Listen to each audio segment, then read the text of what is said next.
Bom, e nós viemos aqui nessa reportagem especial na Praça João Pessoa, justamente para conversar com o psicólogo Daniel Macedo sobre essa questão da ansiedade, esse tema da nossa segunda série aqui. Bom, nós decidimos sair do estúdio, na verdade, né, Daniel? Sair daquela questão, daquele quadrado, vamos aqui para a rua, que é melhor. E a gente está vendo aqui, o pessoal está praticando atividade física. Nós viemos no final da tarde, que é um horário bem costumeiro, o pessoal vem fazer atividade física aqui. A nova geração fala muito em ansiedade, e o pessoal adulto já vem desenvolvendo essa patologia. Afinal de contas, para o pessoal que está assistindo a gente em casa e ouvindo pelo rádio, o que é, em linhas gerais, a tal da ansiedade? Muito bem essa pergunta. Nós sabemos que a pandemia hoje em dia, tem trazido várias consequências, na saúde mental da nossa população, e uma dessas consequências justamente são os transtornos ansiosos. A gente sabe que ter ansiedade, aliás, todo mundo tem ansiedade, mas não chega a ser uma doença. Sim. Ora, mas se a minha ansiedade, que é uma expectativa gerada por algo que é normal, algo que de repente eu sinto um medo, mas esse medo me protege e eu desenvolvo 3 tipos de comportamento: ou enfrento, ou fujo, ou permaneço. Quando dá para controlar, não gerando sofrimento clínico, que a gente fala. O sofrimento clínico é quando eu adoeço mesmo através de vários sintomas. Quando não gera, é uma ansiedade normal, que dá para mim conviver sem sofrer nada.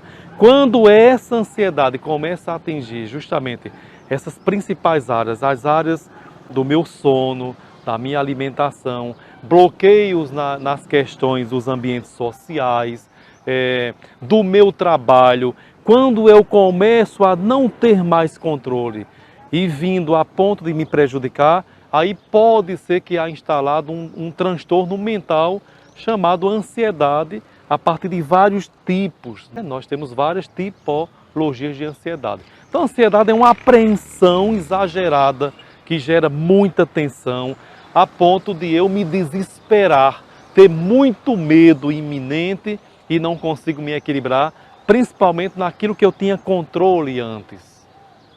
Entendi. No caso, você fica... Quando se torna uma patologia, é quando você perde o controle da situação, vamos dizer assim. Total controle. Quais os sintomas? O que é que isso causa? Fantástico. Então eu perdendo, se eu perco o controle, óbvio que a gente vai dizer que o corpo vai somatizar. Imagina eu com medo exagerado, inclusive às vezes até além do que é real, e eu começo a me esquivar, eu começo a cortar todos os meus vínculos sociais, tendo medo de sair em público, tendo medo de ficar em casa, enfim. Isso vai gerando no meu corpo, na minha mente, nos meus sentimentos e comportamentos, o que a gente chama sinais, que são os sintomas. Sim. Então, para que haja realmente o início de um transtorno ansioso, a gente sabe que 2 são principais, que seria uma respiração muito grande, sem controle, que é chamada hiperventilação, e a outra seria a palpitação, que é o coração batendo muito rápido, falando em termos mais comuns, num senso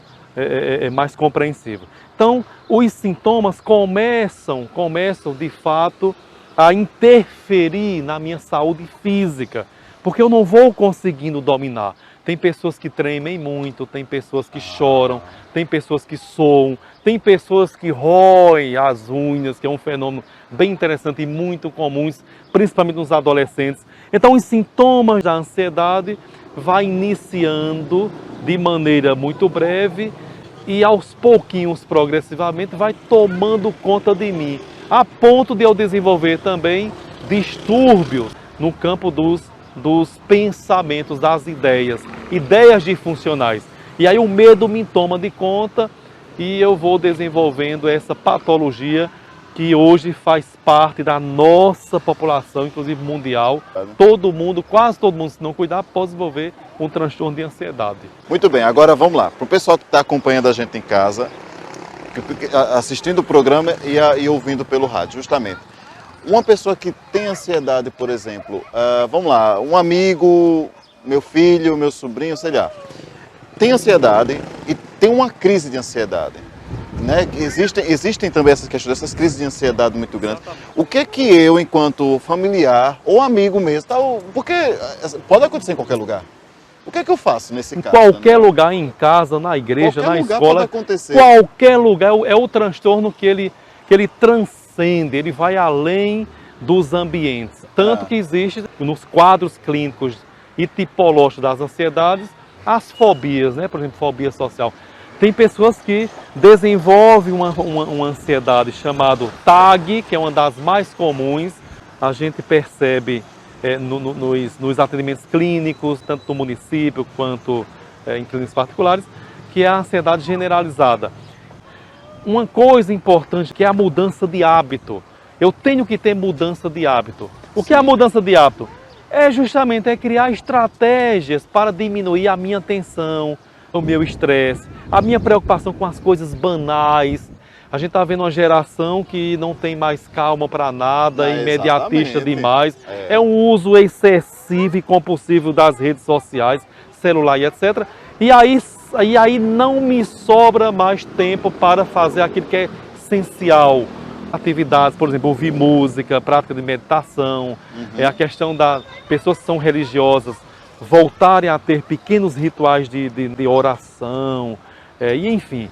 E a gente vê uma prática que é muito comum, é barata e acessível, como por exemplo, a gente percebe aqui essa praça, uma praça já estruturada, fazendo atividade física, caminhando, usando os instrumentos. Gente, a atividade física é uma das melhores práticas para reduzir, minimizar e enfrentar com muito autocuidado a própria ansiedade. Então a gente vê aí na praça pessoas, idosos, crianças fazendo exercício físico. Isso ajuda muito, muito, porque inclusive estimula os neurotransmissores, principalmente a serotonina, que ajuda muito para estimular o humor, a alegria, e um dos que são fundamentais, que é a dopamina. Quando eu faço atividade física, a minha dopamina aumenta, ou seja, eu sinto mais prazer pela vida.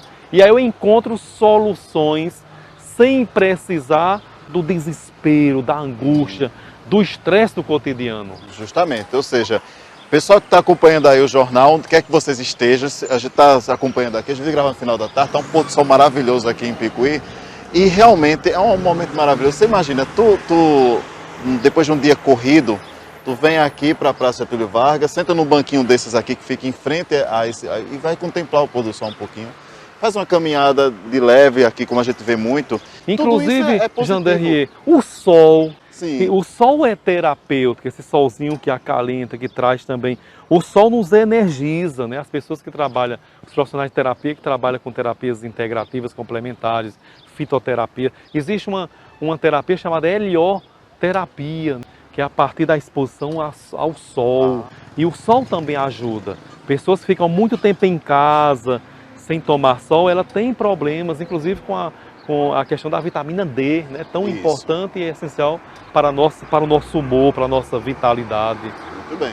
Então, no caso, em linhas gerais, para o pessoal que está acompanhando a gente, se tem ansiedade, existem várias formas de se conviver. Várias formas gratuitas, baratas. Simples. É só eu me empoderar, querer para que eu não possa, de fato, adoecer. Agora, se eu ficar nos três... Aliás, é um dos comportamentos que eu sempre falo, né, em palestras, em cursos ou intervenções, que a ansiedade me torna uma pessoa, às vezes, retraída. Eu não enfrento, eu sempre volto a um quarto, eu fico enclausurado, ou eu fico estático, e aí acontece o quê? É o aumento dos sintomas. De repente, um transtorno de ansiedade generalizada pode evoluir para um transtorno de pânico, que acontece com muita frequência nas pessoas. E possivelmente evoluir também para um transtorno obsessivo compulsivo, né, que é uma evolução deles, né, dos sintomas, a ponto de desenvolver outras, vamos dizer assim, outros comportamentos que me trazem bloqueios, né, que geralmente são as fobias. Fobias, como eu falei, fobias sociais, fobias de sair a público, como por exemplo a agorafobia, as fobias específicas que já vêm por traumas Por exemplo, por que é que eu tenho medo de barata, medo de rato, medo de cobra? Então veja que o campo da ansiedade é muito amplo. E quando se torna uma patologia, um transtorno mental, se torna algo mais vasto ainda. E se eu não cuidar, eu vou adoecer a ponto, daqui a pouco eu estou tomando medicação. Eu estou preso à medicação, medicamentalização. Por quê? Porque os primeiros sinais de ansiedade eu não cuidei, eu negligenciei. E as causas são N causas. Pessoas que bebem, que fumam, que tomam muito café, que não fazem atividade física e assim por diante. E a você que acompanha essa conversa da gente, muito bem. Qualquer dúvida, pode procurar o Daniel, pode Daniel? Lá em redes sociais, pode ir Isso. Presencialmente. Tem muitos profissionais, inclusive de saúde, que me procuram, inclusive até para tirar dúvidas, para organizar, planejar uma palestra, né, na UBS. Sim. Ou na escola. Há muitos adolescentes procurando, que isso aqui é algo quase inédito. E lembrando que a ansiedade existe também em qualquer fase da vida. Crianças, hoje a gente encontra crianças com fobias, né, sociais e assim por diante. Muito bem.